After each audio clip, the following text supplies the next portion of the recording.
trip mana yang paling mahal? Yang paling mahal in terms of money lah. Betul.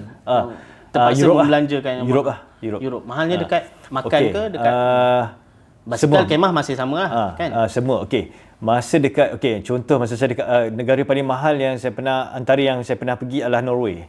Okey. Norway macam air macam ni boleh jadi RM20 RM20 satu ni.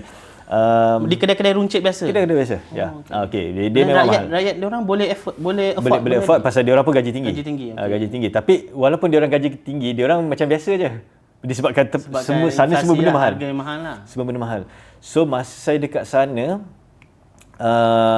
memang saya rasa risau disebabkan duit saya cuma tinggal dalam 3-4 ribu masa tu, ringgit. Okay. Which is nothing. Dia macam air lah sebenarnya cerita dekat Norway tu.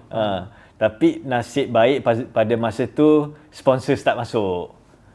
Which is from Norway punya government juga.